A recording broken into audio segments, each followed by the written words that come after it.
right then. Welcome back to the Foxhole.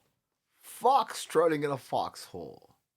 Season 10, Episode 8, number 296 overall. Your faithful host, Ken Harlan, coming to you from Eagle's Nest 2 Studios on a fabulous Friday where the sun is out on a crisp afternoon in the Willamette Valley. Yeah, so much going on here. So this is going to be a fun episode as we wind down towards a big day here in Eugene with the Ducks and the Hoosiers battling it out in the CFB semifinal. Get some drinks in with some peeps and stuff here. So I'm going to try to blast through this. Yeah, crazy week. As always, we're on the verge of anarchy again. No surprise there, given what's been happening over the last decade. So we'll let other people discuss that. Obviously, playoffs happening now in college and the pros. The NBA percolating, lots of stuff going on the pitch, everything. That's why we're here to break it down once again for you. As always, thank the folks at Road and Zoom for providing wonderful tools of content creation for folks around the world. Definitely a shout out to all the peeps who've made this a wonderful experience. Definitely encourage you to subscribe to the YouTube channel, give it a like and subscribe. The more followers, the more things we can do. Check out Aftershocks. I just dropped an episode 24 the other day. That's on the YouTube channel. More content coming from SJ Gets Down, other podcasts that I co-host on and stuff. All right, blah blah blah. Wanna be on the podcast? Sponsor it. FTINFX at gmail.com or drop a line 541 525 0896. Leave a message. I'd love to hear from you. Okay, let's get cracking with episode 296 of Foxtrotting in a Foxhole, coming to you from Studio B today. What is this nonsense? Jerry Jones, out of the playoffs again. The Cowboys, we'll just say they're rudderless, because nobody's really considered them to be a threat in quite a while. Yeah, I know they had some 12-win seasons with Mike McCarthy, but nobody really thought they were going to sip from the chalice. At least I never did. And, well, maybe a little bit. And that's crazy, right? They haven't lost a home game in their division in like 10 years or some stuff like that. Yeah. But he says, anyway, I'm getting on a tangent. He says he wants to retire with the most Super Bowls won. He knows that he is 3 behind Mr. Kraft. And I ask myself, man, you haven't even got to the conference championship game. My Commanders, who are terrible in that same period, actually went last year. How you gonna put together a team with you calling the shots that's somehow gonna win 4 more Super Bowls to pass Mr. Kraft? Now I know you have to tell yourself that, and I know you think you're the smartest guy in the room. Have fun with that, Jara. Is it me or what? I was watching the ad. The Seahawks game. This is what, Saturday night. Big matchup with the 49ers. You see Laura Rutledge get dissed again? I don't know if that's the players going to be like, yeah, they've made a joke amongst themselves. And we're like going, yeah, we're going to F that B. Or what I've been saying for years. Can you networks rethink how you approach folks? I mean, it's amazing the cooperation you have been able to get over the years, but it's so annoying. And, when football is such an emotional game, especially when you take down your foe, which the Seahawks and 49ers have had quite the rivalry in this century. that maybe he wants a second to be like, yeah, let me get a fist bump in there. Let me talk a little trash and say some things that are not safe for kids and folks that don't want to hear such language. Just a thought, huh? You see, in the, let's see here, the mugshot portion of this open face. Ooh, man, what do we got here? My man Nails, Lenny Dykstra, got busted for drugs following a traffic stop on New Year's Day, and he wasn't driving. So I'm thinking, Lindog, you must have been keen as all being if you get hauled in, because I guess it was possession and drug paraphernalia. We know he's got a rap, so perhaps they just go, you know what? You look like you're the no good. Like maybe the party from last night, it being New Year's Day at all, just continued. I don't know. Hopefully, Lindog's not looking at another long stint in the Gray Bar Hilton. And I see that some of the people who robbed the Chosen One's house, well, the wannabe Chosen One, Shador. And, they took like $200,000 of goods. Where's the outrage about that? Why aren't you guys lighting the torches? Slinging the arrows at these guys instead of coming against anybody that doesn't think the man is truly a franchise quarterback. But when it comes to the Colt, what can you say? A little lightheartedness.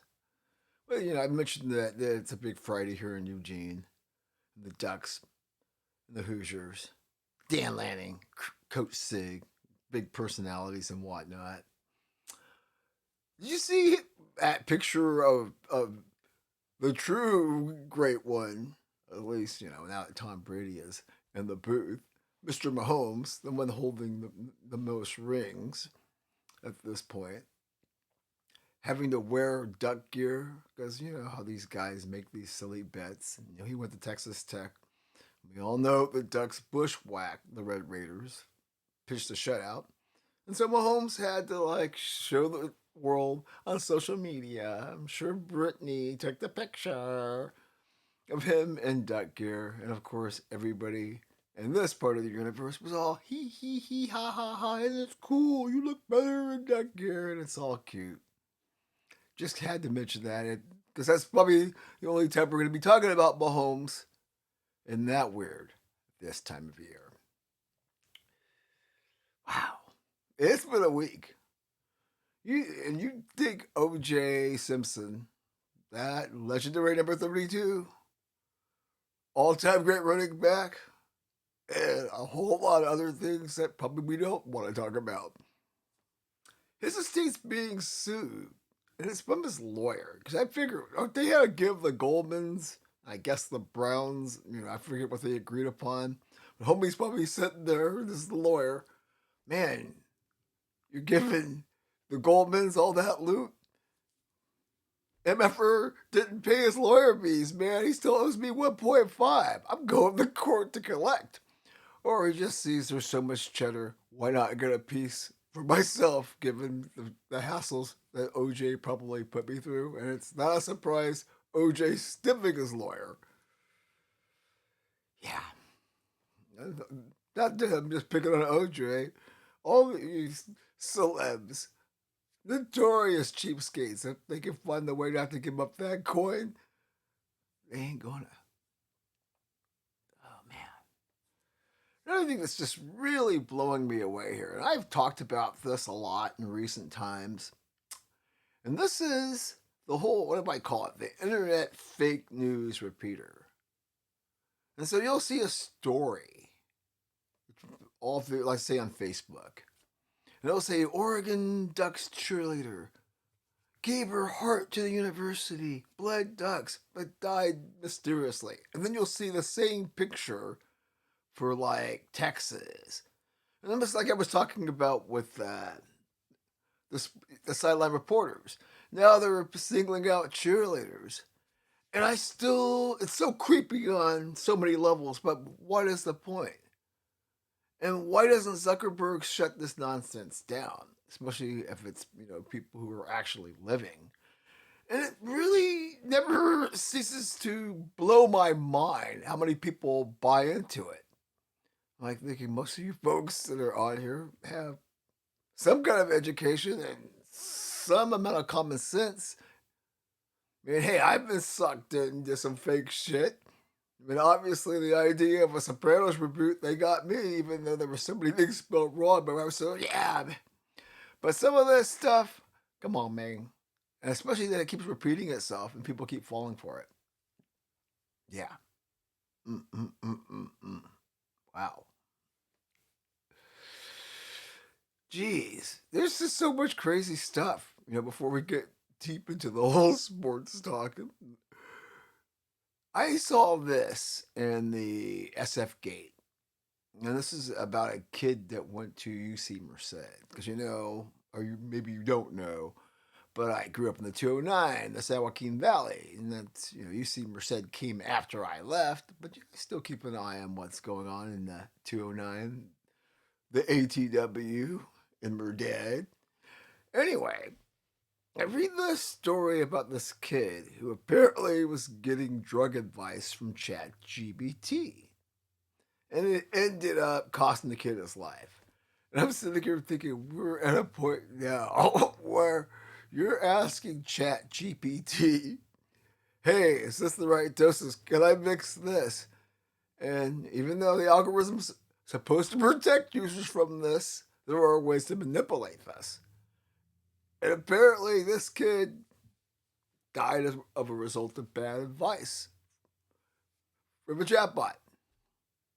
2026. This happened not in 2026, but I'm finding out about it. I'm just thinking 2026 is going to be a bombshell if we've got this kind of nonsense that's happened in the river mirror. Wow. I know, we're cooking here early. Another thing that just caught my eye this week. I mean, there's a lot of stuff going on here that just is not cool, and it's a major frown. But we'll let other people's podcasts tackle those subjects. We're here to talk some sports and have a little fun. That's why Open Face kicks off the podcast. So we got roving gangs doing smash and grab robberies. This is nothing new here, especially down in Southern California and Cali in general. But gee, this is a new one on me. We're doing smash and grab robberies to get rare Pokemon cards. Now, once again, risking an extended stay in the Gray Bar Hilton, even though it is California, so they probably won't give you some no bail nonsense, and you'll probably be on the street before you can say Jack Robinson. Still, and if they're rare, how do you fence them, or is there an incredible black market for this stuff? Somebody out there knows. Give me a shout out. FTINFX at gmail.com. Or call the hotline, 541-525-0896. Leave a message. If somebody knows, underground, where do you fence this shit? Pardon my language. Okay, I'll leave this segment with this one. Because I'm sure this is going to put a nice margarita smile on your face. Our girl, Brit. No, not Brittany Mahomes, but the real Brit. The one on IG doing those silly dances, either crazy as a fox or completely batshit, you know what. And probably it's a case of both. She says she's not going to perform in the United States. And I'd be talking about Britney Spears. Oh, yeah, she did it again. Yeah, so, okay, Brittany, you're not going to play in America again. Which is fine because you probably could play anywhere you want. But I have to wonder, watching you on social media, in spite of Nancy Grace's histrionics when she was talking to Maureen Callahan of the Nerve about her behavior, you think she is fit to go on tour at this point? You're sure she wouldn't end up being another Amy Winehouse or something weirder? Okay, I don't know. That's Open Face. When we come back, we'll take the high view of campus and make it shine on this beautiful day. See you in a second.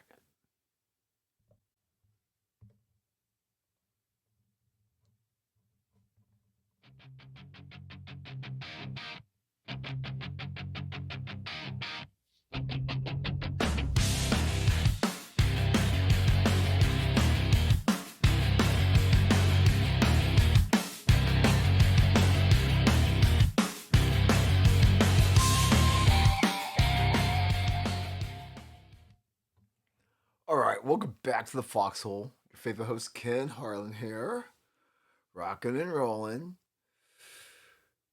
Well, it's going to be a madhouse around here, so we better get the homies and homettes together. And instead of calling it Uber or Lyft, right, this is time to get the wolf from Pulp Fiction. We need an express delivery to the Eugene Airport where we can do the tango through TSA, smiling and high-fiving along the way till we get to the tarmac, where our shimmering Gulfstream G650 awaits us to get us to our cruising altitude of 43,000 feet. For what? To take the high view above the campuses of America. Boom Tilly. We got a lot to talk about here, and we had a lot to talk about on Aftershocks 24. Yeah, this is a great week. This is the best time of the year as far as certain sports go. I could have a 3 or 4 hour podcast with some of the things that have happened over the last 8 or 9 days and the 8 or 9 days to come. Big game last night, obviously, to kick off this incredible football weekend. You know, right? If you're a football fan or a sports fan in general, it doesn't really get much better than this as far as 5 days of games that truly matter. And the first was last night. The U, being the U, they come away victorious. Now, there's a lot of things I'll probably get into later in a closer look, but just real quick, because there's so many things to talk about. A lot of controversy at the end of the game. Do you keep the flag in your pocket? Because it's basically, we're going for broke on the last play. Yeah, the Swiss cheese defense that the Kings had to allow Ole Miss to have a shot from the 35 or 40, I can't remember exactly where it was, kind of makes it more of a regular pass play. And that's probably called a lot of the time. I know the Canes were sitting there laughing, going, well, I guess the gods finally repaid us, because after all, they got screwed on a call, as we've talked about ad nauseum way back in 2002 when they were playing for the national championship. Yeah, what can you say? So much weird stuff going along, with all of this, right? Because now Oregon's playing later. Kids in the transfer portal. But hey, because the running back got hurt, he's going to play. The kid last night for Ole Miss trying to get another year. And the NCAA saying no. Let's see what the courts say about that. You can't see me winking, but that's what I'm doing right now. Yeah. I mean, DraftKings, which they've got their own issues right now, a little more FanDuel than DraftKings, but DraftKings says 31% of college football players are currently in the portal. So that's the third, folks. And there's a lot of people playing college football. There's all kinds of wild stuff going on. The thing with this kid with UW's quarterback, Desmond Williams Jr., who signed the contract to return to the team. They said, I'm going to go to the portal, because somebody probably rang him in the school, rolling up his sleeves and saying, do you think? And to the point where his agent hopped off the HMS Desmond, and he puts his tail, that is, Desmond, between his legs and says, well, I guess I'm going back to UW. After all, you got a contract and I am going to be getting paid. I am in the Big Ten. Life isn't so bad. And maybe, just maybe, this is the beginning of a path to some sensibility here. I highly doubt it, but okay. If this kid does go to UW and does not all of a sudden get a bugaboo up his ass and try to find some namby-pamby judge to go along with this BS.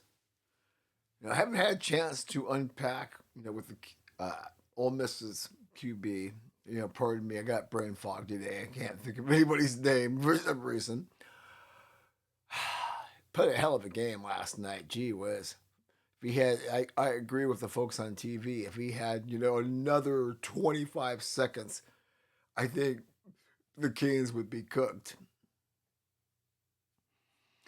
And that 31% I just mentioned a second ago, it is kind of interesting when you look at some of the infographics.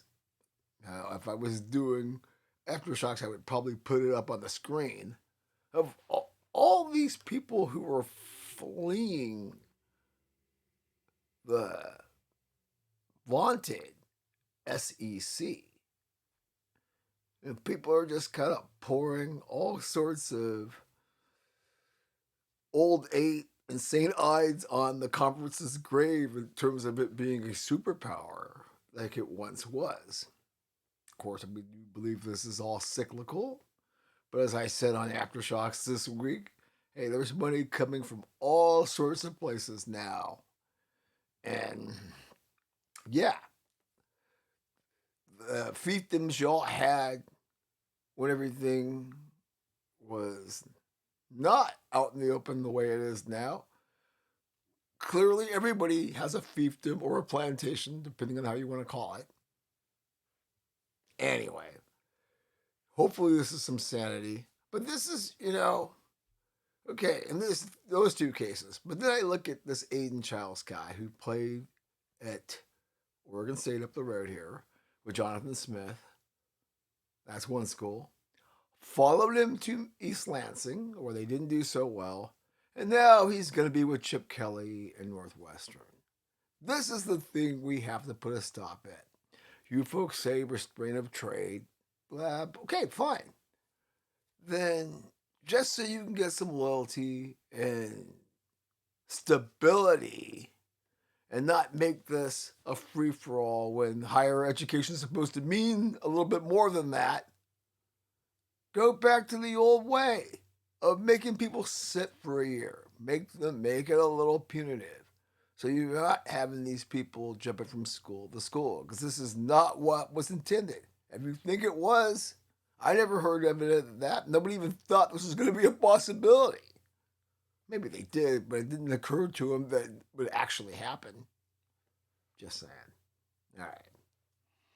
Okay, so Mr. Negative Nelson over here, when it comes to the bowl games, I mean, the data is what it is, right? They say the bowl games have had their best viewership in a decade.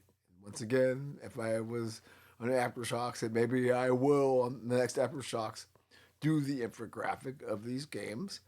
And okay, maybe I'm a bit harsh. I still say, if the viewership's up, and I get it when you get on the other side of Christmas, again, there's better matchups, but you can't tell me that any of those games and the window before that, and it's maybe always been that way, but it's even worse now. And even there was a lot of, that turkey that sat in the oven too long and it's drier than Mojave after Christmas. But okay, you folks still like your bowl games. We're going to have a whole roundtable discussion on that one. Definitely. So what else do we have here? Got the FCS title, which went on somehow. What was that, like Monday night? Since there was no Monday Night Football, they had to give us something. Give Montana State flowers for beating Illinois State. Having some great highlights that came out of that. Kind of watch it out of the corner of my eye. Okay. How about this one, which I'm still trying to get my arms around. Okay, so I came to Eugene mid-90s. This was after Oregon made that appearance to the Rose Bowl with Rich Brooks, and the rest is history in terms of what happened from that point on. But the key play in all of that, Kenny Wheaton, it's the pick. It's been celebrated at Autzen forever. And I thought this was interesting how he says he has no connection to the program and won't be watching Friday's game. I know his kid, I think, plays at UW and is now a Beaver. But I think it's weird of somebody that that moment is so instrumental in paving the way to what we have now here, where they're on the cusp of possibly winning a national championship, a national empire. And he's just like, FYMF. Yeah, you figure that one out. He says I won't be watching the game either. Damn, talk about bitter beer face. Okay. Let's do a little hardwood here. After all, they are playing meaningful college basketball games that some people care about, but try to get any shade in this football-centric universe, yeah, right. You see that Notre Dame coach, Mike, Shrewsbury, going ballistic after Cal was awarded this 4-point play at the end of the game? Yeah, I was torn on that one. Because I do believe when it comes to folks maintaining their cool, I can't believe people are always trying to call me while I'm trying to do this podcast. I need to turn the ringer off. Okay, so I always want to get cranky with these folks when they go ballistic, but at the same time, officiating so bad. I don't know how a coach hasn't been brought up for serious assault with how bad the officiating is in most sports. Like I said, I'm really torn, but that was just like another one of those moments where, man, you are taking this a bit far, aren't you? But then I can imagine if I was on the sideline watching some of this incompetence. I mean, it's getting to the point here where even the networks and have told their talent, go ahead. If you want to call out the incompetence, no problem. We're making money. Everybody's watching. Okay. Oh boy, there was a couple things that made me smile this past week, and this one I'll probably frame this one. So on Nebraska, it's got quite a basketball squad. It's a great story. I mean, they were unbeaten when I made the outline, so I'm not sure if they've absorbed a loss. But I know this: they were playing a ranked opponent last week. Was it? They were 13th, but I can't remember. It was Illinois, I think it was. And they stormed the students stormed the court, and one of the players comes in the post game news conference and says, we like that, but you know what? We're supposed to beat these teams, so could you all knock it off? It's like act like we're good, you know. We don't need to have a moment every time we beat a ranked team. We are that. Love to see somebody come out and put some perspective on this. Buy that guy a steak dinner and a beer if he wants one. Okay, lastly, gotta love this. Like I was saying a second ago about the whole mission of higher ed. Help the populace better themselves, learn trades, skills, socialization. Then you've got some fly-by-night school like this Lincoln University. It's Oakland. I think it's the Lincoln University Oaklanders. They're having to shut the program down next year because they've been running a fly-by-night operation. They're independent. So, yeah, they're not even NAIA or the divisions. They'll take on anybody. But apparently, this thing is run so bad, you could probably call in Amnesty International, and they would be asking questions as far as slipshod everything. Yeah. Wow. Yeah, I hope somebody does a documentary on that one. Okay, folks, we've got the chowder just boiling in the pot right now. When we come back, we will do something you should probably know.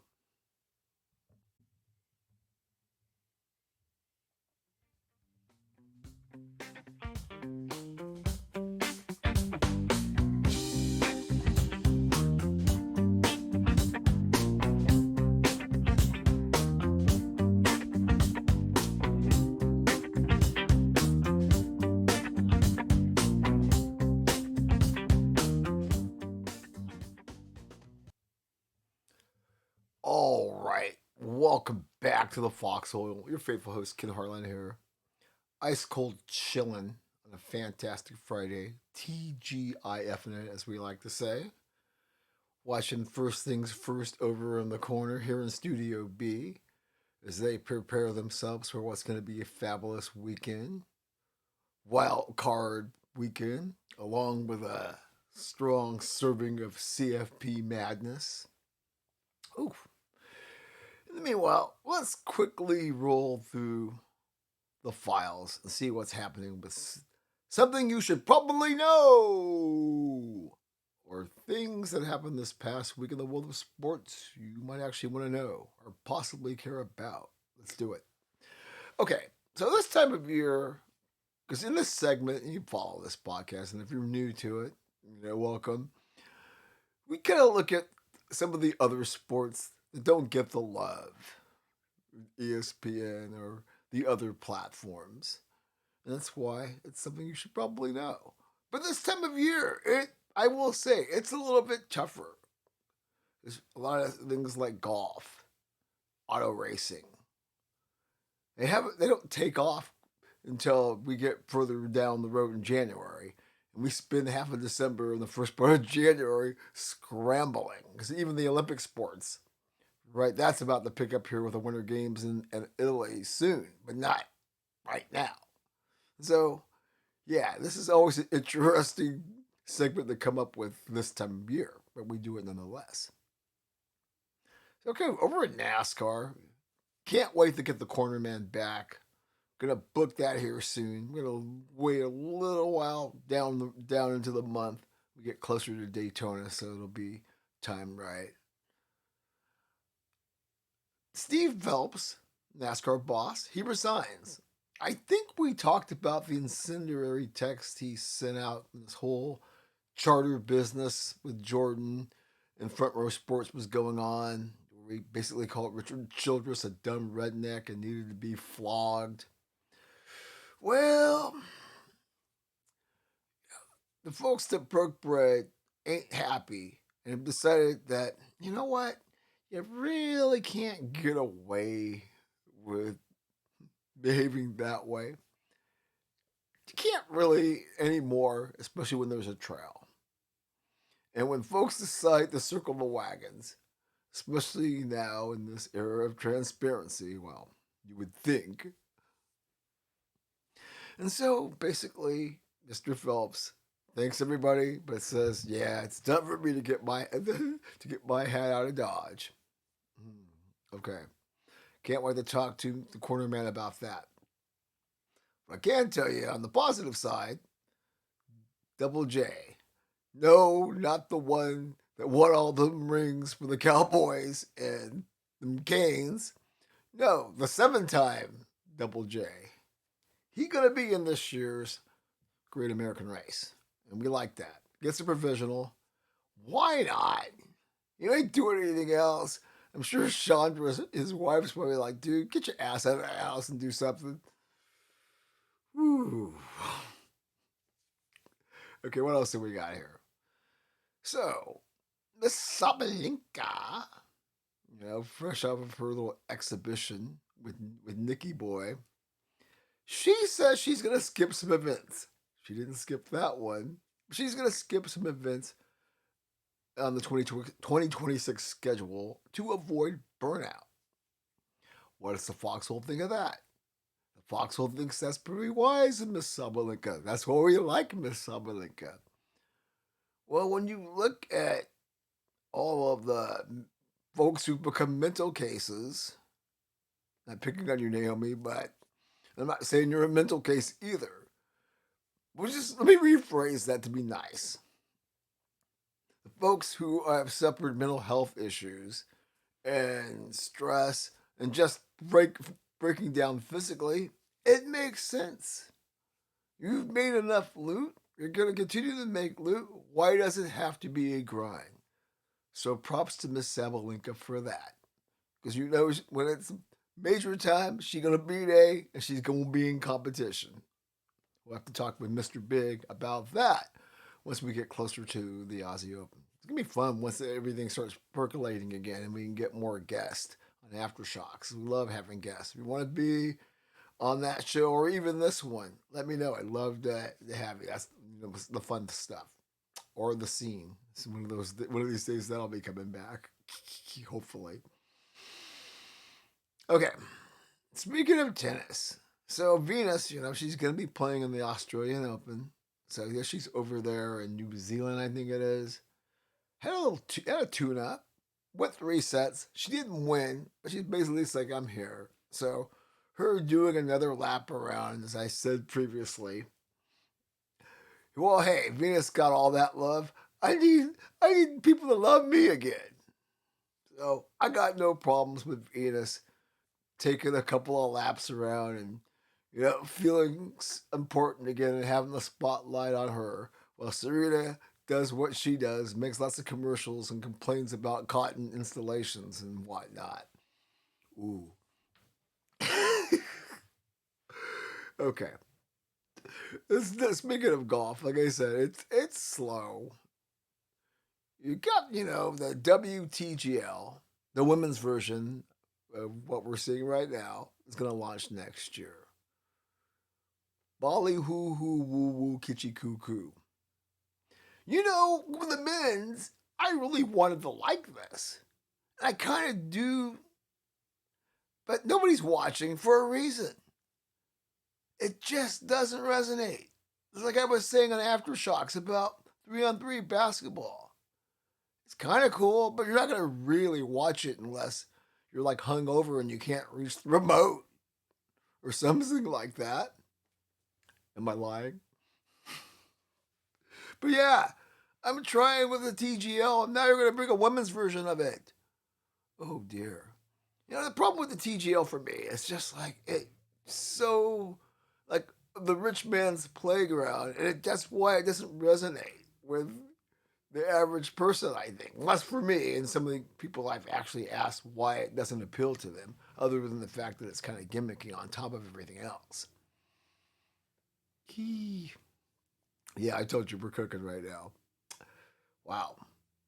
But while I'm at it, let me give props to Luke Littler, winning back-to-back World Dart Championships last week, and sort of getting a sampling from, the feedback. It seems like he's part of the new guard that's pushed out the old guard, and people are saying the ceiling with this guy and some of these other younger dart throwers there is no ceiling. These guys are just going to rewrite everything. Anybody out there know about this stuff to like fill the foxhole in? Love to hear from you. I mentioned the Olympics a minute ago too. That's coming up. U.S.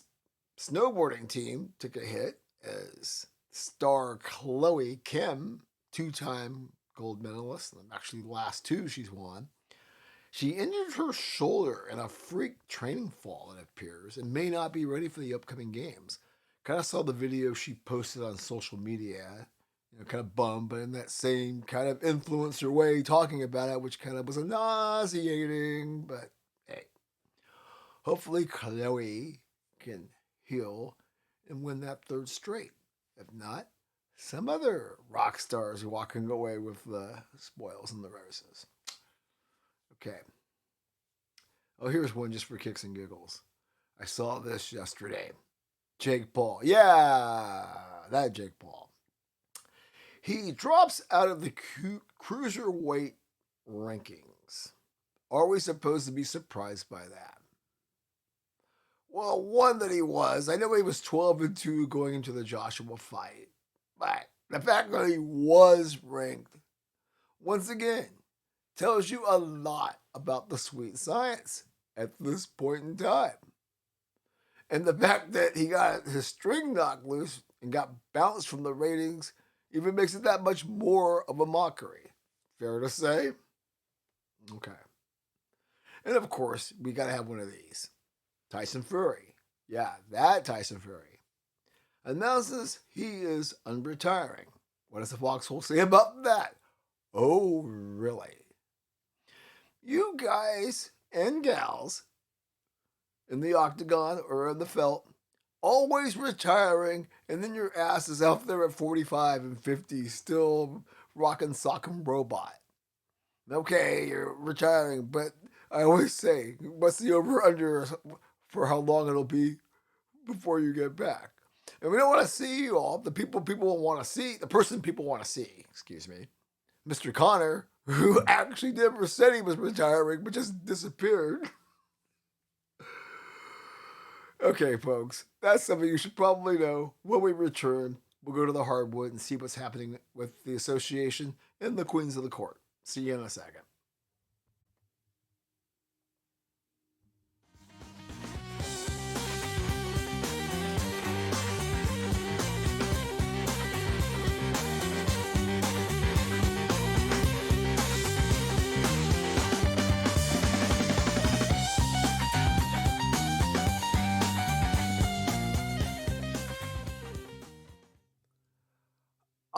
Yike. How y'all doing here? It's almost 2 o'clock, which means we're a couple hours away from the Ducks and the Hoosiers. Really excited about Coach Sig and Coach Stan Lanning vying for a chance to meet up with Coach Mario Cristobal, see him say. Yeah. Okay. Well, we'll get on that in a minute. Let's go and talk some association, shall we? Well. The never-ending saga of Giannis, formerly Giannis. Oh, this guy's a piece of work, man. Love him, though. I can't deny his talent. He's got jewelry. And another one of those, okay, you say it now, but that doesn't mean we have to believe it situations. He comes out this week and says he will never demand a trade from the Bucks. Okay. Bucks have been, I guess, good to you. But once again, you have to ask the question. If they're a stinky diaper, maybe not this year or this year into next year, are you still going to feel that way if they're unable to put pieces around you that'll maximize your peak years that are left in the association? That's what I want to know. Or maybe you are that guy and hey, you've made a lot of money, you have a ring, and hey, I'm going to do whatever I can to get Milwaukee another. If you are that guy, you'll be my hero. I just have a hard time thinking things stay the way they are there. That sentiment's going to be the same in 2 to 3 months, let alone a year. Just saying. Yeah. Okay. Big trade. Well, not really. Hawks are doing okay without Trae Young, as I talked about on Aftershocks, adding him to the boulevard of broken dreams.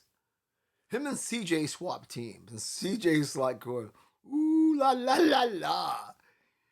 Not necessarily rolling in my baby's arms, but this is a lot better than the Wizards. But the Wizards have been playing better. So this is interesting that Trae Young at one point, like Ja, supposed to be somebody. And it hasn't quite worked out that way. I don't know going to the Wizards. This is such a reclamation project. They've got some assets they've been drafting in the lottery window. I just don't see this being game changing. Except for CJ, he's just like, yeah. Can we get some of those lemon pepper wings that Lou Williams was all about during the pandemic? Yeah, lemon pepper Lou, baby. Lives on forever. And speaking of the Boulevard of Broken Dreams, apparently, I haven't had time to unpack this, apparently the Grizzlies have announced today they are open to offers for Ja.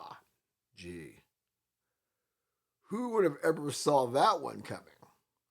But they're open to offers, but the question is anybody open to entertain them for Ja? A talent, and unlike, Shador, doesn't have a cult that's saying, yo, man, you got to play that brother. Oh, man. Yeah, it's going to be interesting if there is going to be a market for Mr. Morant. I don't see it, but then again, what the hell do I know when it comes to player personnel moves or that anybody knows? Because the more every time you think you know something, it always goes against the grain. But yeah, we'll be keeping an eye on that. So watching his current team with the Lakers the other night, one of the positive things, with Braun and Luka were actually on the court at the same time. No AR-15, but they both went for 30 each. God, seems like that was 8,000 years ago, because it was. Another team I've been keeping an eye on, the Sixers. I had some negative things to say about them. Saying it was more about Maxey and that Embiid was on the Boulevard of Broken Dreams. But lately, the Sixers have been trying to shut me up. I wish that kind of enthusiasm the Sixers are having right now would have spread to Josh Harris's other team. Yeah, that team, that football team I like that he owns. But hey, what can you say here? I mean, they're kind of like mid-range. Let me see here. They're 6-4, so they stumbled a little bit. But the fact that they are 5 in the East right now, I mean, I'm actually more surprised about Boston. Boston was 2 at one point, but still, comfortably in 3, especially, missing their big gun. Mm-hmm. Mm-hmm. Yeah, tough go of it for the Knicks. They were flying high. I mean, they're still 5-5, but they suffered some tough losses this week. I mean, losing, obviously to the Sixers, and also getting hammered by the Pistons on Monday night. So I don't know. Is it the curse of the Foxhole, or just a hiccup for the Knickerbockers at this point in the season? I guess this wasn't too serious. I haven't heard much else when Sengun got hurt when the Mavericks stunned the Rockets. I know that was like 50,000 years ago as well. And that same night, the Spurs actually lost. They didn't have to the Blazers, but they had Wembanyama, so whatever. Oklahoma City still dealing with some hiccups. I mean, they're still ice cold chilling, right? At this point of the year, what are they? 31-7 or something like that.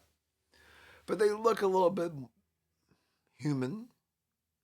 And teams are coming at them, as I talked about in Aftershocks the other day.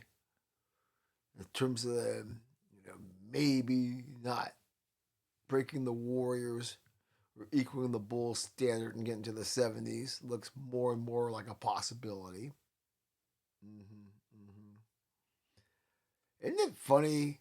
I mentioned this on Aftershocks the other day. But I was like watching the Warriors, right? And how it's kind of akin to watching washed up Tyson or washed up Ali. It's almost too painful to watch. You see Draymond getting ejected in back-to-back games. That sort of frantic energy that certain people that need attention, they just start going way over the top when people are completely tired of the act. Yeah. Speaking of the Spurs, see how they just crushed the short-handed Lakers? There was no LeBron, no AR-15, and no Rui. Yeah, I mean, it's hard for me to say with all of these injuries slash load management stuff that's going on to really get a gauge when these teams play one another, because rarely ever as anybody at full strength. That's not a surprise when we're talking this is the first week of January. But still, you sort of think, okay, it might be the first week of January, but the way time is going, it'll be the first week of March before you can say Walt Frazier. And so you want to start getting some really good data on who's for real and who ain't. Yeah. Yeah, you don't see this one every day, huh? The Bulls and the Heat were playing last night, and it was postponed. Why? Because all you global women folks out there, it's like unseasonably warm in Illinois right now, and the Blackhawks had a game the night before, so when you get weird weather this time of year, condensation builds up when you lay down the wood. And the playing floor was determined unsafe due to condensation. I've seen it happen several times in the past. It's been a while since that one cropped up. I remember when you had the old smoke in the arena when they tried playing that game down in Mexico City. So, yeah, anything can happen on your NBA. Did you think this was going to happen card? I kid you not. Mm-mm-mm. Let's see here, did I leave anything out? Did you see, speaking of the Sixers, I know this couldn't have done my man Josh Harris or anybody else involved in that organization any good when they lost to the Nuggets, and the Nuggets didn't have their five starters. How do you lose that game? Because it's the Sixers, and maybe we thought they were elevating more than they actually are. Mm-hmm. But what you need to keep an eye on, though, are the Wolves and the Suns. Both 7-3 in their last 10, and as we like to say, quickly moving up the charts. Both teams definitely balling out, especially the Suns, because you can expect that from the Wolves with that Ant Man and company. But nobody's talking about missed that buck. And they got a big win over the aforementioned OKC. Yeah. All right, that's what's happening on the hardwood. When we come back, we will go pitch side, talk a little beautiful game live. See you in a minute.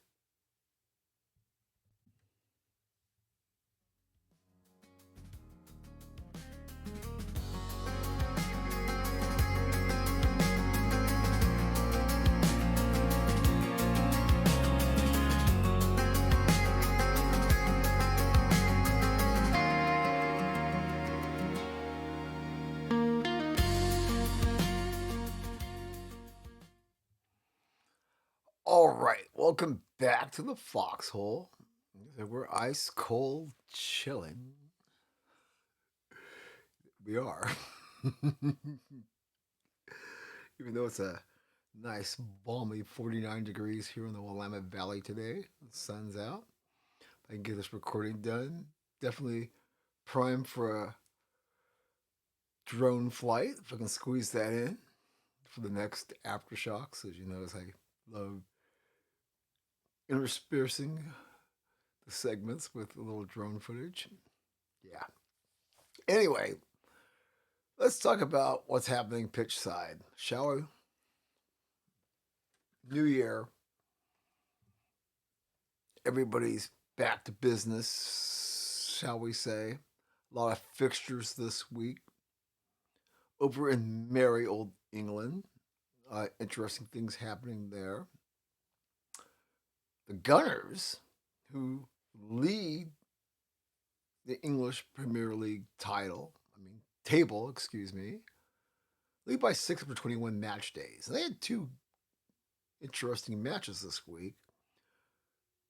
The weekend, they were playing Bournemouth, and Declan Rice had two late goals, and Lady Lowe basically blushed her way through the screen talking about it, as Lady Lowe tends to do. But hey, he's a baller. They had a 0-0 draw with Liverpool. What was that? Yesterday? Yeah.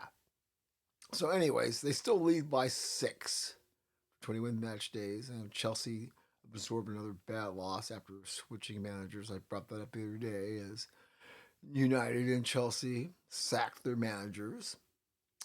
No surprise there. in either case.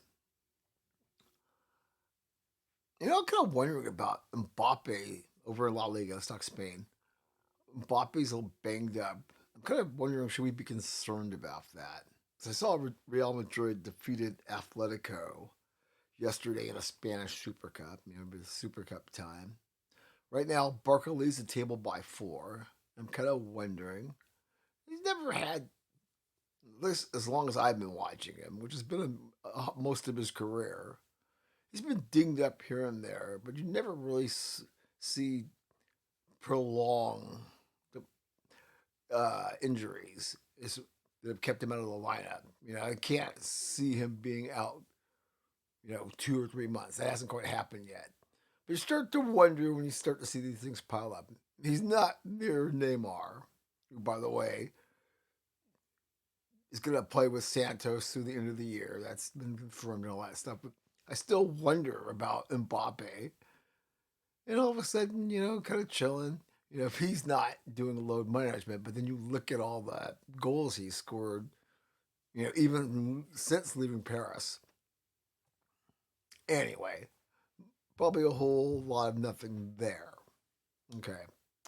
Over in Italy, it's shaping up to be quite a race there, as I've talked about in previous weeks. Everything's bunched up, but right now, it's all about the San Siro squads, with Inter leading AC Milan and Christian Pulisic by 3 points. Good stuff there. Let's go to France. I like talking about that. The Red and Blues win their first trophy of the year, the Trophy of Champions. And it was a Le Classique. Instead of playing Marseille, OM. The biggest match in French football, for those of you who are not familiar with Ligue 1 or League One. Quite a dark and colorful history whenever those squads get together. I'm sure you've heard me talk about in the past how pretty much since QSI has taken over that OM has kind of been PSG's bitch, pardon my language. Even though they did win earlier in the year. And yesterday, it looked like they were about to take a trophy from them. And lo and behold, PSG pulls another tricks rabbit out of their hat and comes away with an improbable victory. What was that? 4-2 in penalty kicks? Yeah, another tournament with a PSG goalkeeper all of a sudden becoming Superman in the penalty shootout. So another trophy to start the year. They trail RC Lens by 1. And this is coming off the big Paris Derby that I told you about and the whole victory lap that happened after the game with all the trophies. I spoke at length about that on Aftershocks. Check it out. I spent too much time gloating about the Red and Blues. And the real story is Lens heading into the year still leading the L1 table. Over in the Bundesliga, Bayern Munich is having lunch and a glass of wine as they lead by 9 over Borussia Dortmund. No surprise there. But yet, it's PSG and Manchester City who are destroying football. But here we go with Bayern Munich, except with the wine, right? The salami, the cheese, the whole board. Just sitting there like, oh, are we supposed to go out and is somebody going to challenge us? Yeah. Every now, just like over in France, every now and then you'll have a Lens that steps up and says, hey, okay, somehow we won in that long stretch of titles that you win. Whew, yeah. Okay. What else is going on across the pond? Well, over in Scotland, the Nancy project not really going so well.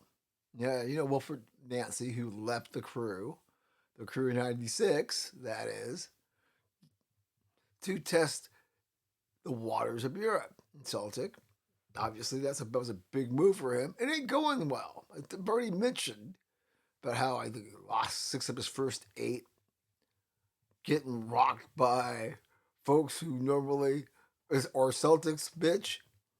So I have to wonder what the supporters are thinking. You bring this cat over from MLS, and it ain't going so well. Which makes me wonder about the latest thing that happened with West Brom. they hire Minnesota Loon skipper Eric Ramsey. I have to wonder, will he fare better? And what kind of impact is it going to have for global teams looking at these MLS managers who go over or leave the league and fall on their face? Yeah, I don't know. Let's go talk some MLS here real quick.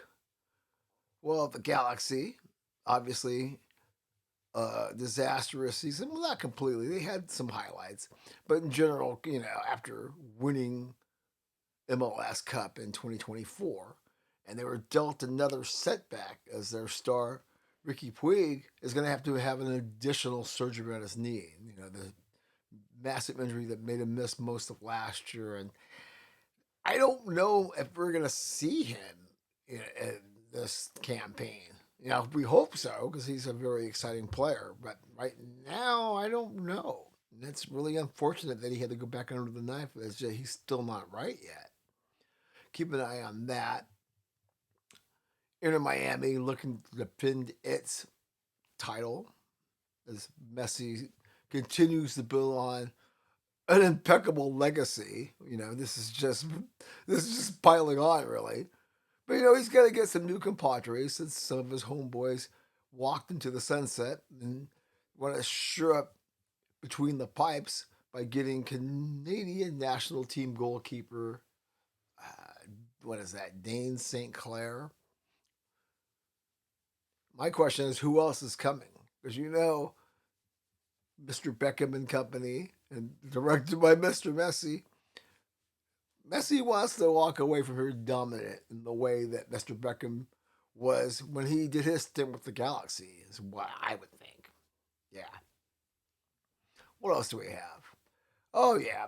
You know how I'm a big LAFC fan. So whenever I can, get some LAFC talk in, I'm going to do that. Of course, I'm sure the natives don't want to hear this from me, but hey, if you're listening to this podcast, you know it's true. And this is the most annoying time of the year if you are an LAFC fan. Because, right, they're always slow to make moves in between seasons.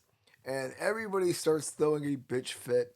Well, why don't you sign this? Or why did you sign this guy who they just signed somebody who's got a degenerative condition and you should have seen the internet popping on that.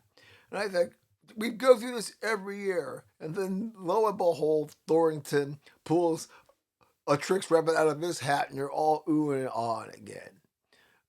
Stop being such drama queens and just what's going to happen when you're on the LAFC bus.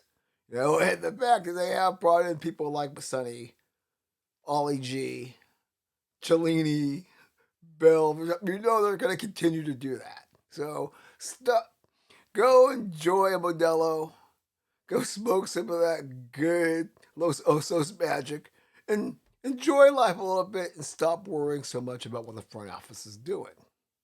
Yeah? Okay. Before I get you out of here, quick look at what's going on down below. Liga MX, they're resuming this week. And Toluca leading a very tight race after 17 match days. Okay, that's pitch side. We'll come back with the Nightfall of Diamonds momentarily.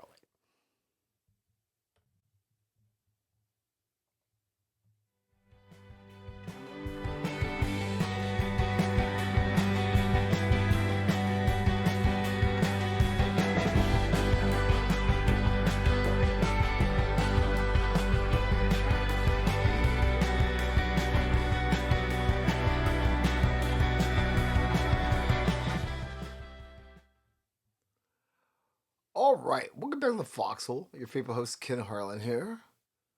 Looking forward to Wild Card Weekend and the big matchup tonight. Really excited as I'm looking at Man Genius, Danny, and Willie Roaf breaking down what's going to happen with the Bills and the Jags. My picks for Wild Card Weekend have been good over the past year, so I haven't thought about it yet, so I'm going to do this on the fly when we get to the NFL report. In the meanwhile, let's first hit the hippie bus before we hit the diamond. Let's do some Nightfall of Diamonds. Well, we've had the big New Year's shebangs and everybody had fun. Now we're getting ready for the exotic phase of the year where people go on jam cruise or go to Tulum or Playa or all those getaways where you get to like flaunt and act big and laugh at all the little people who are stuck in Sheboygan, Rochester, and Bangor freezing their asses off. While you're posting on IG and face crack, going, I'm getting my panic on the playa on." Yeah. Anyways, that's not really going yet. I'm sure there'll be some tune-up gigs. So, kind of the big news on the hippie front is Fish releasing or going to release on February 20th their next big archival release, New Year's '93. And that was kind of like the moment when Fish, went from kind of like the Trustafarians, college jam band to actually really big from that moment on. Some people say, if you ask a friend of the show, Cassius, who educated me a lot about Fish back in the day, and that was one of the great treats getting turned on to that way back in the day before fat soundboards and all that kindness was available. So I'm really looking forward to this, right? With the Down with Disease jam and all that stuff. Gonna be a vinyl offering and stuff like that, which makes me wonder what are the Dead gonna roll out as far as its archival series goes. Mm-hmm. And let's see here, what else do we have before I start talking some baseball? Over in Bisco Land, same stuff as usual. People still cranky about Allen, still whining that they can't get into Marlon's drumming. Same thing I told.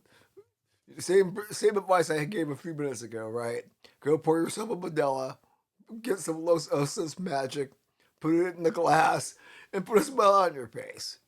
You don't have to be so analytical and judgmental about everything that you ingest. Just saying. Okay. Well. Where do we start? Once we get off the hippie bus, because the Dark Star has crashed. Let's talk baseball. Max Kepler, suspended 80 games, is a free agent. Spent last year with the Phillies. Wonder what you were doing, because I haven't had time to unpack this. I just saw this.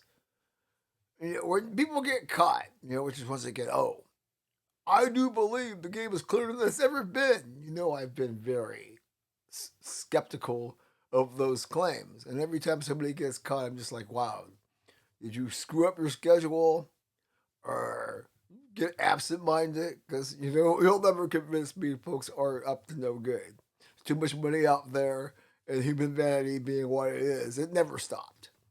And when somebody gets popped, you're just like going, okay. And in this particular case, I think you can connect the dots where I'm even more suspicious. Yeah. Okay. We'll unpack that. Hopefully, have more data as the days go on. I have to take a pause on this one here. Earlier in the week, with all the stuff going on in Venezuela, and you're hearing that players that are from Venezuela, which are quite a few, the impact all this unrest and instability may cause on their ability to get back to the States in time for the 2026 season. And I'm wondering about that. You never know how the pendulum is going to swing. My instinct tells me that arrangements will be made if you matter to somebody's roster, arrangements will be made to get your ass out of the country. But for some of the fringe players, this could get very interesting as time goes on. Mm-hmm. I'll keep an eye on that for sure in the weeks to come. Another interesting tidbit this week: the trademark office and patent and all good stuff, turning down the A's trademark for the Las Vegas A's, citing it as too generic. Yeah, the story of the Philadelphia, Kansas City, Oakland, Sacramento, Las Vegas A's is just one that keeps on giving. In slow times of the year, no matter what. So I'm not so sure of a brand that's been around. Good grief. I don't know, goes back to the 1880s, I believe. How is that too generic? And how you have not established yourself and how you're not somehow grandfathered in is beyond me. Other than those folks must hate John Fisher too. And they're like going, you're kind of a sleaze bag. We're not going to make it easy for you in terms of making another billion in Vegas. Stay tuned as far as that goes. I got a feeling this is just going to be conversation. Lawyers are going to get greased a little bit more, and then the Las Vegas A's will be the Las Vegas A's or Athletics or whatever you want to call them. Okay. I also see 9 teams are entering their partnership with Main Street Sports Group FanDuel. Said DraftKings earlier being shaky, but I guess FanDuel. The finances are not so good. Hi, Michelle Beadle. What's up? Yeah. So I don't know. These 9 teams are going to either go back to, the weird regional nonsense from before, or MLB is going to step in. Clearly in the streaming age, solutions can't be that far away. But then again, when you expect things to be easy, as I said a second ago, they usually aren't. So yeah, this is something we'll be keeping an eye on the weeks to come as well. As far as notice, other than the Angels, most of these teams are smaller market teams. Okay. So Tarek Skubal, yeah, that Tarek Skubal, and the Tigers fail to strike a deal. Big surprise there. I guess this is going to arbitration. So the question the Foxhole has is this impasse paving the road for him to end up in LA with the rock stars? And right now, I'm starting to think maybe it does.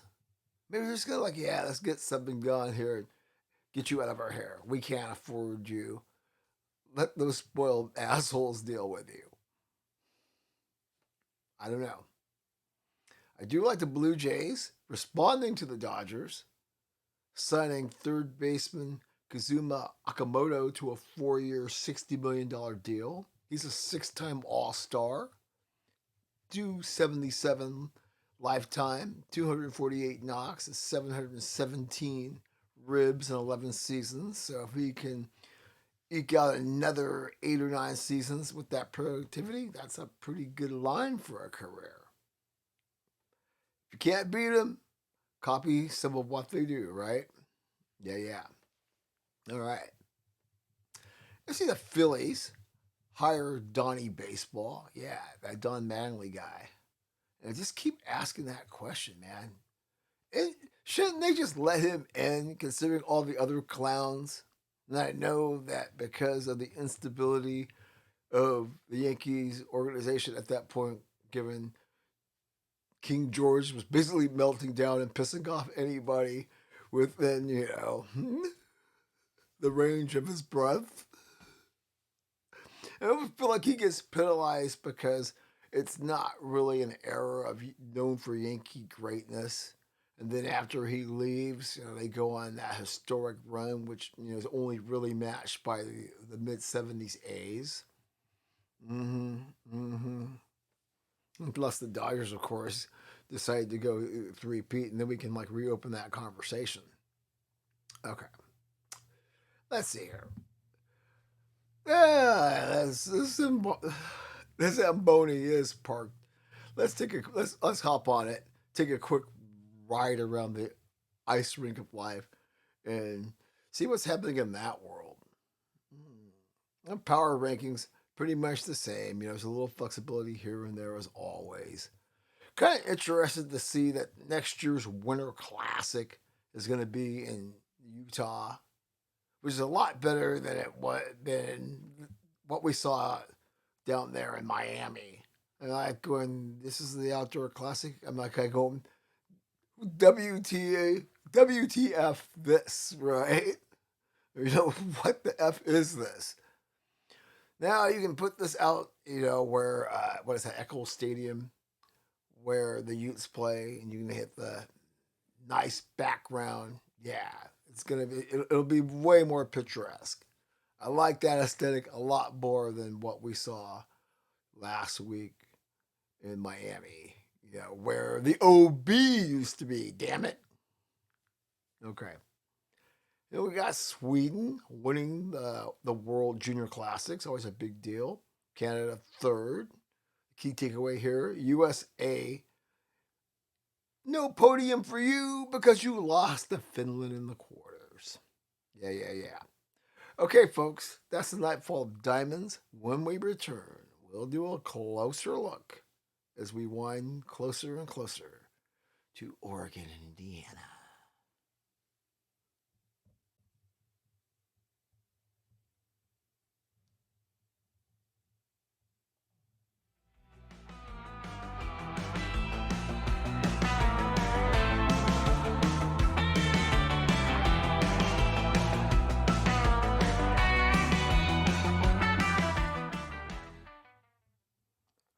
All right, welcome back to the Foxhole.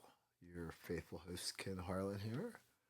A little swerving in Laurel Canyon to lead you into that.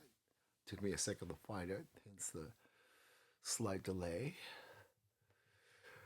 Yeah, okay, let's opinionate, editorialize, talk a little trash. Closer look coming at you, 2026 style. Mm-hmm.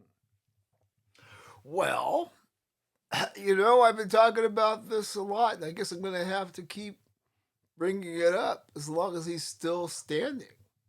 My repeated eating crow of Coach Mario Cristobal and his Miami Hurricanes. And, the complete validation of the Saban trade. When you look at Coach Sig, him, Kirby Smart, just the ridiculous amount of folks. People talk about Harbaugh. I'm like, well, what's Saban? This guy, wow. Say what you will, but the proof's in the pudding. And I know that a lot of these folks may have pedigrees that originated elsewhere, but they have the Saban stamp. And you saw last night, a team. If you told me mid-season, I wasn't buying it. I wasn't buying it when they beat Notre Dame, with good reason.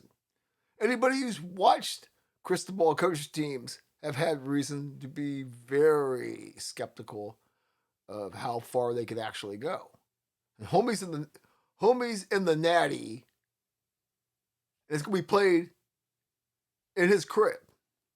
It ain't like the OB, but still, Hard Rock, your home field.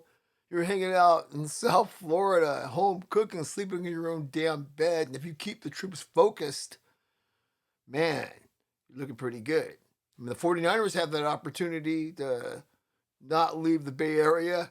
Well, yeah, they effed around and found out. Now they got to be on the road. So, yeah, there's so much to unpack here. I talked about earlier was it interference? Was it not? Would that probably be PI 80% of the time? Well, no, it probably wouldn't. It should be 90% of the time. But given the inconsistency of calls in this world, it truly is a judgment call and what somebody decides to do or not do. In that particular situation, they decided to let the athletes figure it out. Something that didn't happen with the Canes when they lost to the Buckeyes way back when. Yeah, incredible irony if they go on the win. I mean, it's not as being made as much of a deal as you think it would be, but still, people are having conversations like, I'm not sure that should have went down that way. And there's, like I said, there's so much to unpack here. I mean, crap. Where do I start? I mean, Carson Beck. Right? You gotta figure Miss Cavender, she's sitting there like going, man, I'm an idiot. I should have just hung around and put up with it, hung on campus and just been cool. Homie about to be a star, like her other sister who's going out with Jake Ferguson. She's like, I'm actually, she's not dying for suitors. There's plenty of people that would love to be chilling with her, but I just have the ego part of it. You might be like, damn, you balling, you on the stage. Ain't nobody talking about me. Yeah, I had a couple of clips of me in my Miami uniform trying to get people, but they talking about you. Ain't nobody thinking about when his car got lifted anymore, are they? Yeah.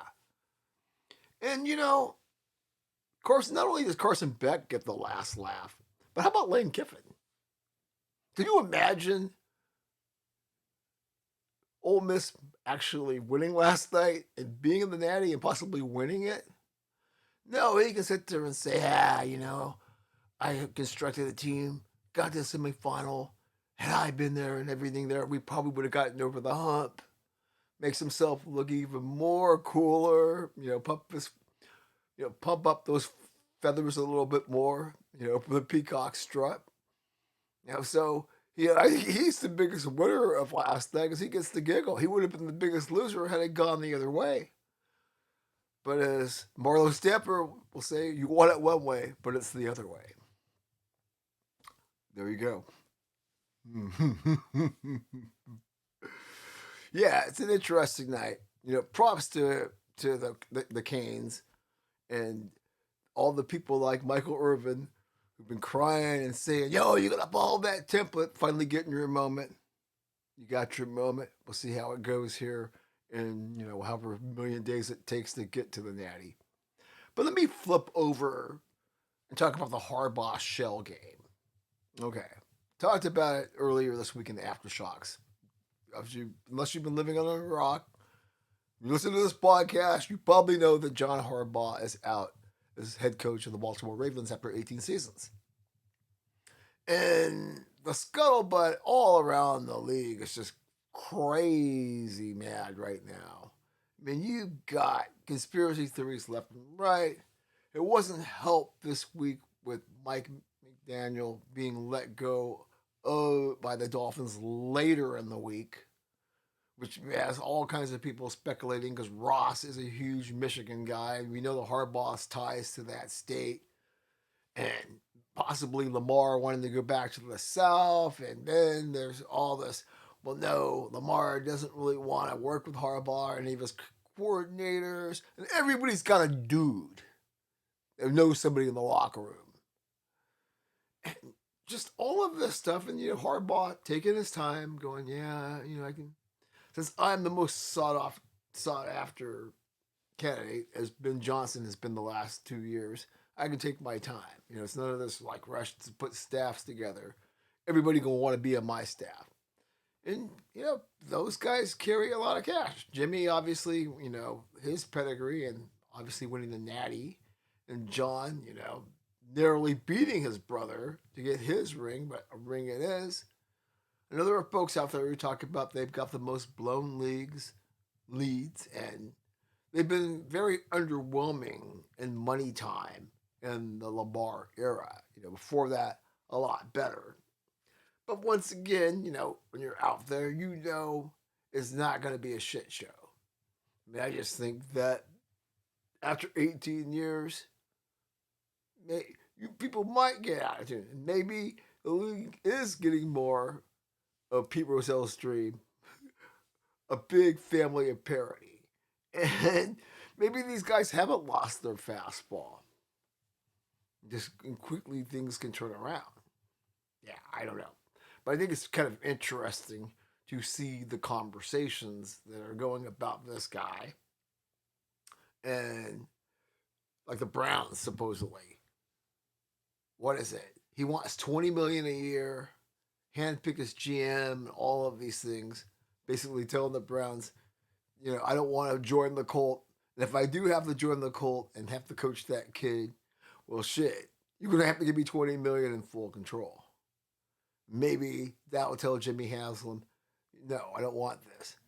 But Jimmy Haslam, being Jimmy Haslam, might be, okay, you want 20 million a year? Remember, that's how I totally feel that's how the whole Robert Walter getting his hands on the Lakers, because, Genie used to say, oh, dude, I'd never sell the Lakers. Well, what if I give you, 10 billion and you get to keep a title? Well, you never put it that way. And I get that feeling, that even though John Harbaugh put it that way, I can see Jimmy Haslam just saying, yeah. But then again, Mr. Blank, who that would be an interesting fit. The Maras, I'm not sure they're going to put that kind of money, but the idea of going the Tom Coughlin route and bringing that franchise back to glory, because it ain't going to happen with the Jets. But the Giants, we've seen it, in two different iterations. And the roster they have, it's clear they are not far away from being a very formidable team. So it's the Harbaugh shell game. He's taking his time, which we can totally appreciate. It's giving plenty of fodder for the conspiracy theorists. Oliver Stone is over there in the director's chair, beaming away at the activity that this hiring cycle is creating. And there's just so much else I could pick out, but we gotta really start getting ready for the big game that I gotta think about my picks coming up in the next segment. So I'm gonna get to that when we return.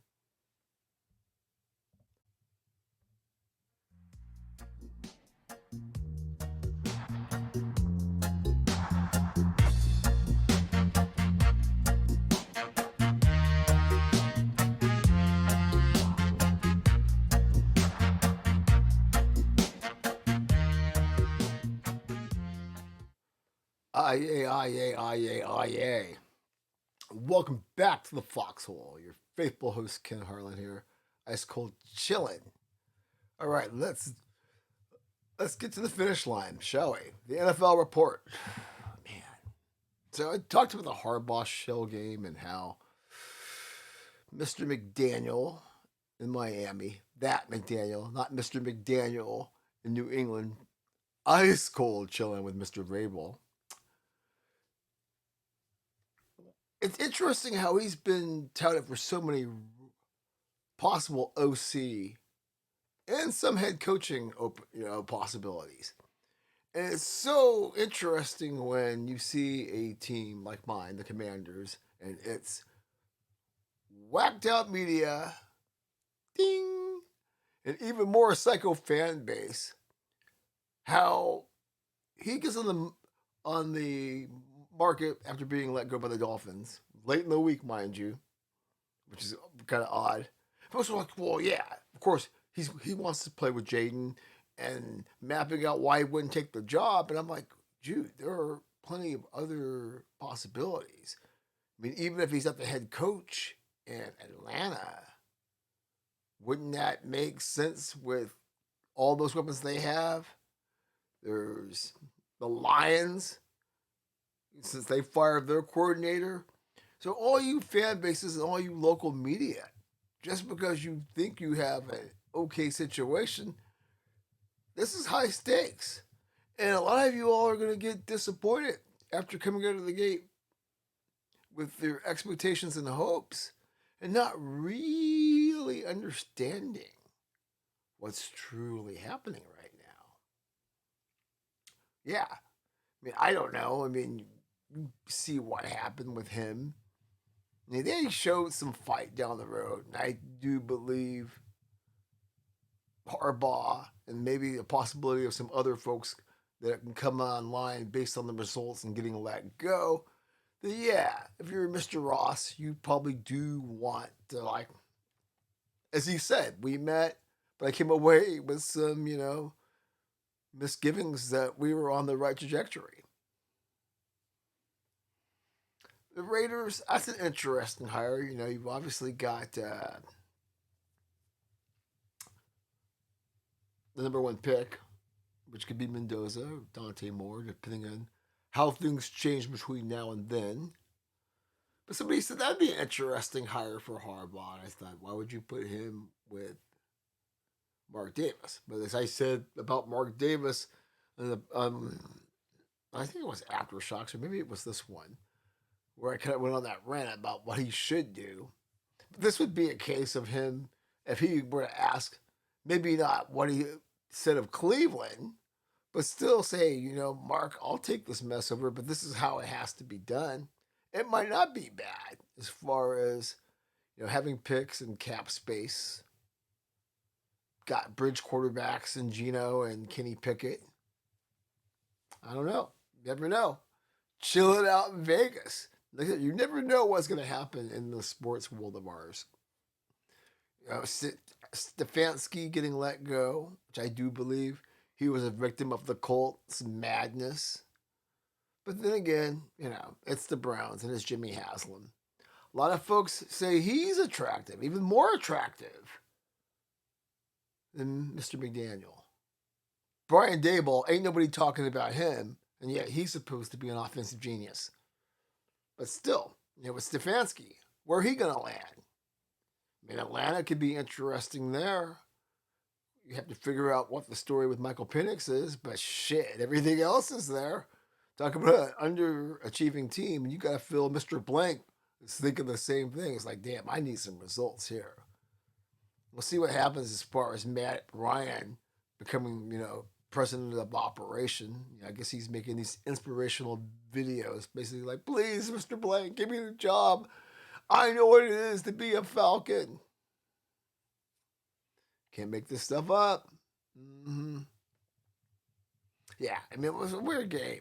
Because, okay, talked about this on Aftershocks a little bit. Speaking to the Colt. The Browns ended up winning that game. And, you got Skip Bayless going on social media with Shadur Joseph. He proved on that drive. He didn't prove shit. The kicker made a great kick. A couple of checkdowns. As usual, he was ass. Stop trying to say this kid's spectacular. When he does spectacular things, I give him credit for it. But there was nothing I saw in the last couple of games. If anything, he threw the ball up there, the ball came down in somebody's hands, and he got lucky. Sure, there are some turnovers that were Judy's fault and other folks, but I saw some pretty bad play. Kid holds the ball long. Anyways, it cost that man his freaking job. So, I mean, and the idea that you are going to go in the next year and settle the next coach, to say he's going to be our starter going into next year when you still have Deshaun Watson on the payroll. Yeah, like Harbaugh, Stefanski got let go, or any of the coordinators want to walk into that waste treatment facility. Mm-hmm. Man. Mm-mm-mm. Let me see here. Yeah, I spoke about the Buccaneers, how disappointing they were. Right, what can you say? I also talked about Garrett, speaking of the Browns, getting the sack record, and how aesthetically it was like Favre's. Yeah, okay, if you say so. Kind of like the Baseball Hall of Fame these days. Yeah, okay, come on in. Except you're Don Mattingly. Wow. I mentioned about the 49ers and the Seahawks earlier. Right? The Seahawks dominating the Niners at Levi, 13-3. They end up being the number 1 seed. Not sure how I feel about that yet in terms of the Seahawks. I know the 49ers squandered a great opportunity the Kings are going to have, being able to, if they want to play, if they want to play the Super Bowl at their crib, they got some work to do. Mm-hmm. Mm-hmm. Yeah. Raheem Morris, that's a guy probably going to be like Leslie Frazier, going to be a lifetime coordinator. It's like, hey, homie, we gave you 2 shots. Now, you can say he didn't get a fair deal. I know. Aaron Glenn, people think he should be fired, but come on, man. You can't give him the mayo sandwich, too. You got to give him at least 2 years, especially the way Woody Johnson and company. I mean, like Pete Carroll, if they fired him and, Jared Mayo, it would be justified. But I'm like, come on, man. You got to give the brother a little bit more than that. And, the Jets being the Jets. But we'll see. I'm not 1,000% sure. I'm not even 10% sure Aaron Glenn is really safe based on you're a team that goes through a whole season. You are a DB. So how does your defense not get any interceptions? Yeah, you can't make this shit up. Man. Right. Giants, like I said, I talked about it in the last segment. Be interesting to see who lands there. There's all these vacancies. There's no bad job out there, really. There's not.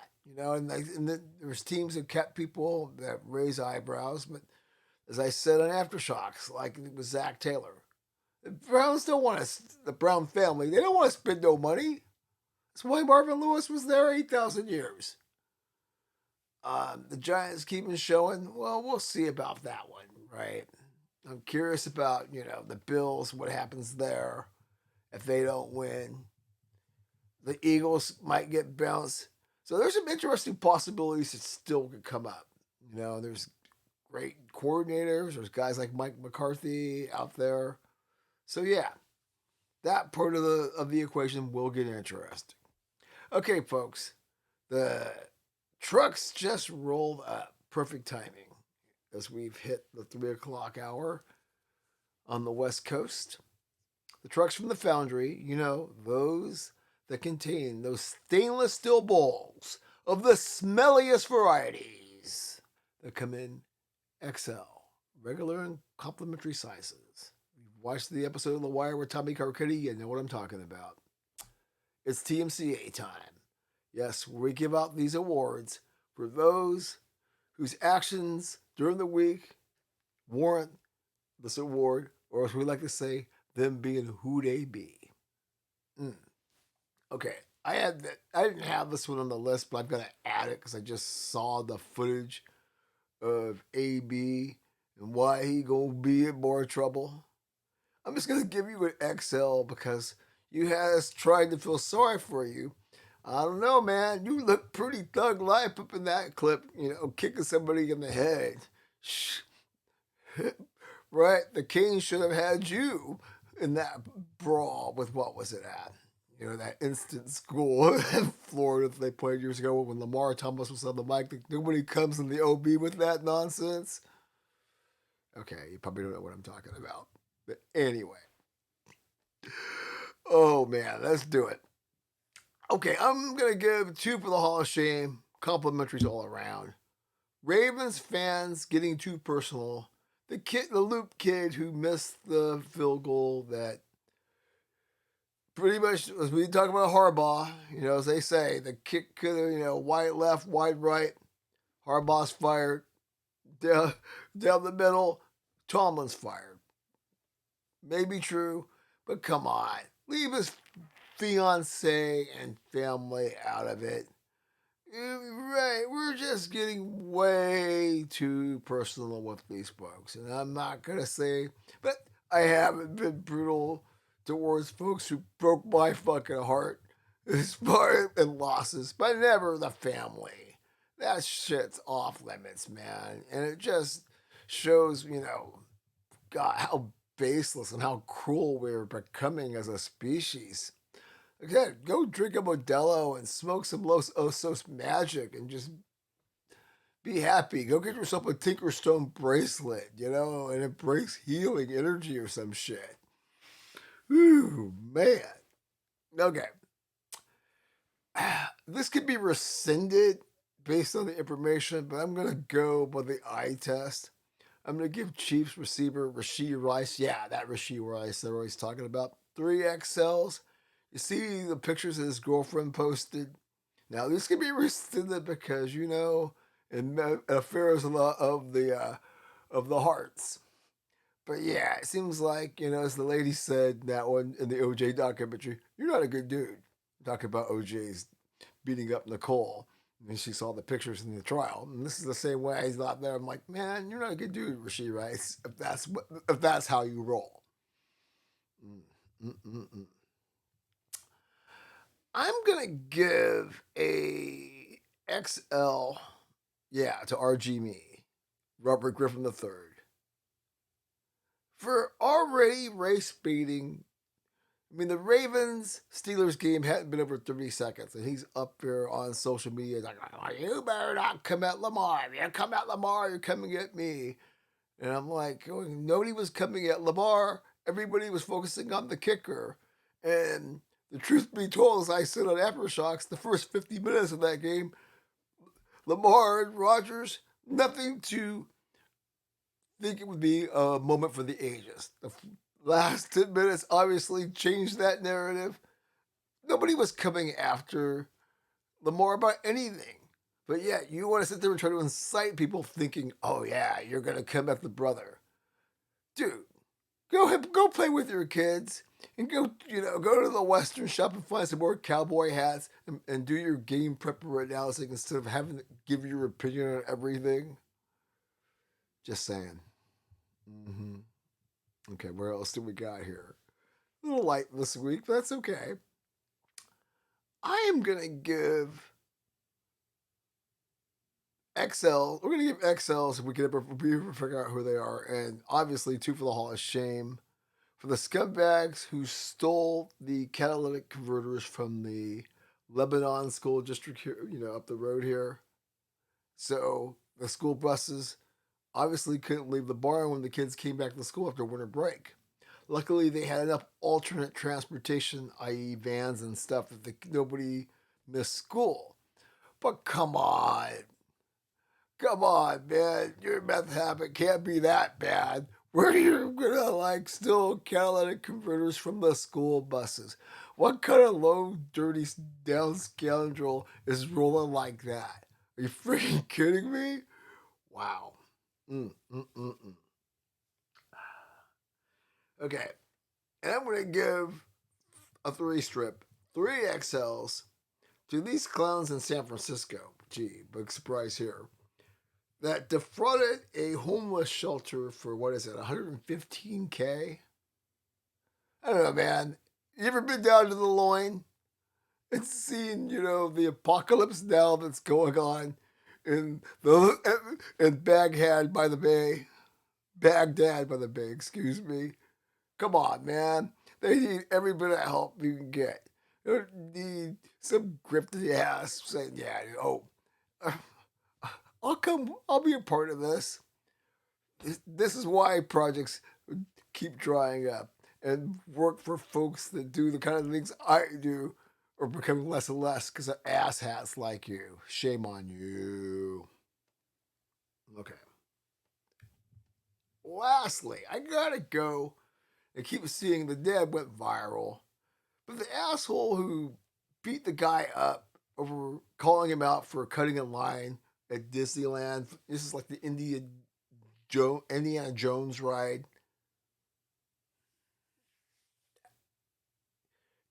Are you that juiced up? I don't know. Is it the roids? Is it anger? Is it your lady not giving you enough? Or you wanting, whatever? Going, But yeah, you know, getting in a fight and somebody calling you out because you're being a complete turd stain on the bowl? Oh, man. Okay. Yeah.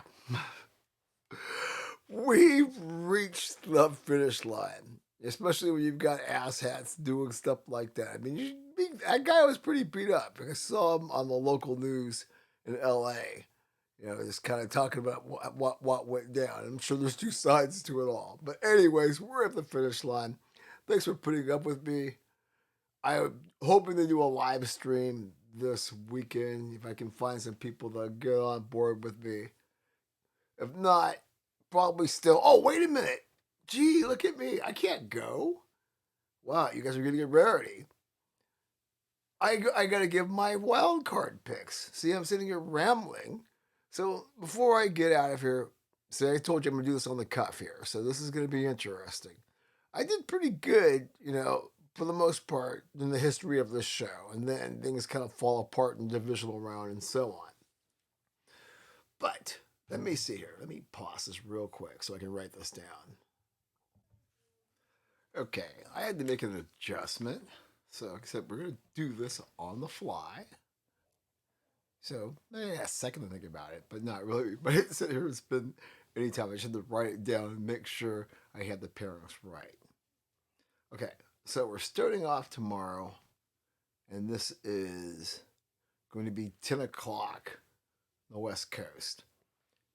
You've got the Rams in Carolina. The Rams are a prohibitive 10.5-point favorite. I've thought long and hard about this. The playoff games are weird. 10.5 is a lot to lay. I'm going to take the Rams, but I think the Panthers cover here. But I think the Rams are going to win the game.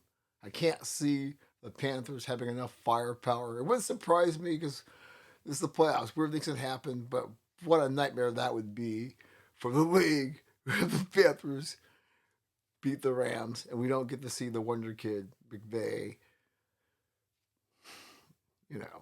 Yeah. Matthew Stafford. Okay. Packers and Bears. The Packers are a 1.5 road favorite. Guess what? I'm taking the Bears. The Bears are going to win. It's not going to be an upset. You saw what happened. This is the third time they've played. It's been a novella every time they've gotten together. This is going to be no different. The Packers do not have their fastball.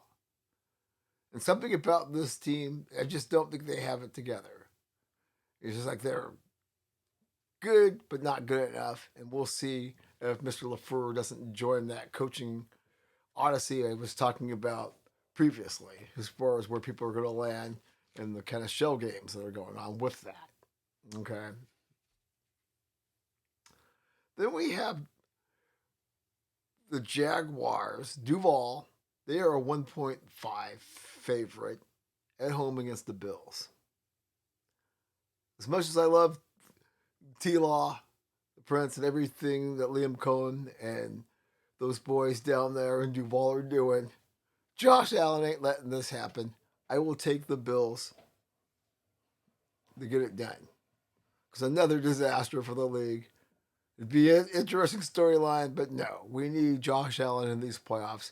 Therefore, I think he's going to get it done. So I'm going to take the Bills to win outright. Yeah, Jacksonville being favored by 1.5. You never know. Okay, this is the interesting one. Well, both of these are interesting. You got Philadelphia, a 6-point favorite over the San Francisco 49ers. The defending champs opening up their defense. I thought long and hard about this, and this is where, call me crazy, but I like the 49ers, not only to cover, but to win outright on the road. Brock Purdy, get it done. Like the Packers, I think the Eagles don't have their fastball right now. So I think this is a good spot for the Niners in their quest to play the Super Bowl on their home turf like the Canes are going to do in the Natty. So yes. Then we've got the nightcap on Sunday. The Los Angeles Chargers. LA Superchargers. LA Superchargers. Going to Foxborough to take on Drake May and Mr. Vrabel and those Patriots. New England is a... Let me see that again. I think I wrote that down in my chicken scratch here. New England is a 3.5-point favorite. I am taking the Chargers to end this nonsense. Jim Harbaugh, I'm going to take over Vrabel. Justin Herbert gets a moment of redemption, at least for a week. But I think the Patriots are coming, but it's not their time. The Chargers get a very gritty win on the road in Foxborough. Then, to cap things off on Monday night, you've got Aaron Rodgers going up against Mr. Stroud and that incredible defense that D'Amico Ryans has put together. Everything is pointing for me to take the Texans, thinking that the Steelers and Aaron Rodgers will not mount enough offense. Are you kidding me? Tomlin at home on a Monday night where he's like 22-0. Give me the Steelers, baby. The Steelers win outright. Those are my picks. We'll find out on Aftershocks how I did when I do the Tuesday episode. Now we can close this episode out. Enjoy the adult beverages. Stay safe. Avoid the bracelets. Keep sane. Enjoy some good fellowship with your friends, food, drink, and all that good stuff. And we'll be seeing you somewhere this week because I really want to do a live stream. Until then, peace out.